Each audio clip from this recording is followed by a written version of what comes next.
नुकताच 12वीचा बोर्डाचा निकाल लागला आहे आणि अनेक विद्यार्थी यामध्ये उत्तीर्ण झाले. मात्र नाशिकमधील अभिनव गांगुर्डे हा जन्मताच त्याला नेत्रविकार आहे. 10%च त्याला जे ते दिसू शकतं. मात्र यातच 12वीच्या बोर्ड परीक्षेमध्ये त्याने तब्बल 77% मिळवून यश संपादन केलंय. अभिनव गांगुर्डे माझ्यासोबत आहेत आणि त्यासोबत त्याचे आई आणि वडील देखील आहेत. मी पहिला अभिनवशी बोलतो. काय सांगशील आज तुझा निकाल लागलाय, 77% तुला मिळाले. सर्वात प्रथम मी ABP न्यूजला धन्यवाद करू इच्छितो का त्यांनी मला या मीडियमवरतून या चॅनलवरतून बोलण्याचा चान्स दिला.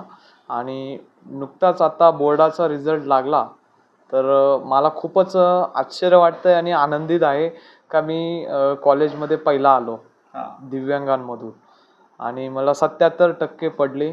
आणि या या टक्केच्या मागे माझ्या फॅमिलींचा हात आहे, माझ्या लोकेश सरांचा हात आहे, माझे आई वडिलांचा हात आहे. खरं तर तुला 77% मिळाले. वाणिज्य विषयातून तू उत्तीर्ण झाला. अनेक विषय त्या ठिकाणी अवघड आहेत. 90 मार्कांपेक्षा जास्त मार्क मिळाले. या विषयांचा तू नेमका कसा अभ्यास केला? अनेक अडचणी होत्या तुझ्यासमोर. कशा पद्धतीचा सराव करून परीक्षेमध्ये देखील त्यामध्ये चांगले गुण मिळवले? मला पहिला विषय जो आहे तो आहे सेक्रेटरियल प्रॅक्टिस SP. त्याच्यामध्ये मला 91% आहे, मार्क आहे सॉरी. आणि दुसरा सब्जेक्ट विषय म्हटला तर 89 मार्क्स आहे त्याच्यामध्ये. तो आहे organization of commerce and management OCM. तर हे सब्जेक्ट नुकताच म्हटलं तर अवघड सब्जेक्ट असे मानले जातात का थिअरी सब्जेक्ट आहे ते. आणि त्याच्यात लिहावं लागायचं, खूप लिहावं लागतं तेव्हा तुम्हाला मार्क्स भेटतात, लिहिण्याचे मार्क्स आहे. आणि त्याच्यात म्हणजे कसं आहे SP सब्जेक्ट हा थोडा शेअर मार्केटच्या रिलेटेड आहे आणि OCM हा बिझनेस मॅनेजमेंटच्या रिलेटेड आहे. तर ते थोडेसे होतेच अवघडच आहे. जसं की ते पॉईंट वाईजच ॲन्सर पाहिजे त्यांना. समजा पॉईंट वाईज तुम्ही ॲन्सर लिहिले नाही तर फुल मार्क्स भेटत नाही.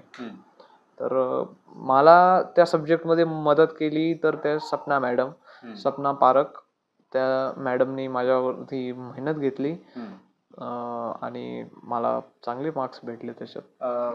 12वीचा पेपर देताना तू रायटर देखील सोबत घेतला होता.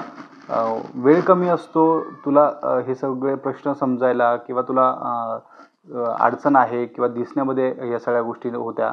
कशा पद्धतीने प्रश्न लगेच तू पटापट समजून घेतले? अभ्यास कसा केला? कशा पद्धतीने हा सगळा सराव बोर्ड परीक्षेचा तू केला होता? तर म्हटलं म्हणजे तर माझा जो रायटर होता त्याचं नाव होतं प्रथमेश जंगम. तर त्यांनी सुद्धा चांगली कामगिरी केली, मला रीड करून सांगितलं आणि त्याची शिवाय हँडरायटिंग सुद्धा चांगली होती. तर त्याच्यामुळे मला खूपच चांगला मदत भेटली. जसं की थिअरीचा सब्जेक्ट आहे तर त्याच्या थिअरीच्या सब्जेक्टमध्ये स्पीड खूप चांगली होती. तर तिथे मला चांगली हेल्प झाली. माझा टाइम कव्हर झाला. नुकताच म्हटलं तर टाईममध्ये पेपर कम्प्लीट झाला. मला रिचेकिंगला टाइम भेटला म्हणून मला 90 अबोव मार्क्स भेटले. अभिनवचे वडील माझ्यासोबत आहे. खरं तर मुलाला 12वीमध्ये इतकं मोठं यश मिळालंय, काय नेमकी पहिली प्रतिक्रिया? शाळेत कॉलेजमध्ये फर्स्ट येणं म्हणजे खूप आनंदाची गोष्ट होती. आम्हालाही वाटलं नव्हतं का तो म्हणजे एवढी अचिव्हमेंट करेल तो. कारण की मेहनत तर होतीच त्याची. पण मग जेव्हा ही न्यूज ऐकली कॉलेजमधनं खबर आली का बा तो फर्स्ट आलेला आहे, त्याचा सत्कार करणार आहे KTHM कॉलेज, घेऊन या त्याला. मग तेव्हा खूप आनंद झाला अक्षरशः. का आपण जी मेहनत त्याच्यासाठी घेतली त्या मेहनतीचं चीज झालं आहे. कारण की प्रत्येक गोष्टीला त्याच्या मागे फिरावं लागायचं. आम्ही फक्त ॲज गायडन्स त्याच्या मागे होतो. मेहनत तर त्याचीच होती आणि त्याला कुठली अडचण आली तर आम्ही जायचो. म्हणजे ते कॉलेजमधनं कधी सकाळी 7ला पेपर राहायचे तर मला ड्युटी सोडून पहिले तिथं जावं लागायचं. अशा मेहनती म्हणजे त्यांनी पण घेतल्या. तो करत होता म्हणून मला पण हुरूप यायचा का बाबा आपला मुलगा काहीतरी करतोय तर आपलं बी करतोय काहीतरी करणं. आणि त्याचं जे अचिव्हमेंट आहे त्याचा फार आनंद वाटतो. आणि इथून पुढे बी त्याच्या पुढच्या आयुष्यात अशाच खूप अचिव्हमेंट त्यांनी साध्य करावं हीच अपेक्षा आहे. नक्कीच मोठं यश आहे मुलाचं. तो जन्मताच त्याला नेत्रविकार आहे. मात्र 12वीपर्यंतचा त्याने अभ्यास केला, 12वीमध्ये बोर्डामध्ये मोठं यश संपादन केलं.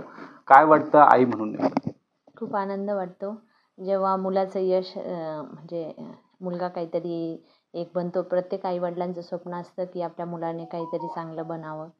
आणि असं नाही की माझा मुलगा थोडासा दिव्यांग आहे म्हणून मग तो मागे असेल. पहिल्यांदा असं वाटत होतं की अरे आता कसं व्हायचं पुढचं. पण जेव्हा त्याची मी जेव्हा अभ्यास घ्यायची त्यावेळेस त्याच्यातली ग्रास्पिंग पॉवर जेव्हा मी बघितली की त्याच्यामध्ये खूप म्हणजे एकदा जर सांगितलं का ती गोष्ट लवकर लक्षात राहते. आणि मग तेच बघून मग मी तसं त्याला तयार करण्याचा प्रयत्न केला. आणि त्याच्याद्वारे तो खूप चांगला यश त्याने 10वीला सुद्धा 82% तो पास झालेला होता. सर्व नॉर्मल स्कूलमध्ये शिकून. आणि आता 12वीला सुद्धा त्याला जे डिफिकल्टीज यायच्या ते त्याला सांगून थोडंसं एक्सप्लेन करून ऑनलाईन क्लास होता पारख सरांचा, त्यांच्या थ्रू त्याला जे काही डिफिकल्टी असायच्या त्या ते विचारून प्लस मी त्याचा अभ्यास घ्यायची ओरली. बराच वेळ अभ्यास घ्यायचो आम्ही. म्हणजे जोपर्यंत तो नाही म्हणत नाही तोपर्यंत मी अभ्यास कंटिन्यू चालूच होता आमचा. की जेव्हा त्याला कंटाळा यायचा 11, 12, 1 वाजेपर्यंत की मम्मी घे. म्हणजे कधी कधी अशी सिच्युएशन यायची की मला पण झोप यायची तर तो अक्षरशः माझ्या तोंडावरती पाणी शिंपडून देखील मला मम्मी झोपू नको माझा अभ्यास घे. म्हणजे कारण मी पण जॉब करायची तर मी आल्यानंतर थोडंसं थकवा हा यायचाच.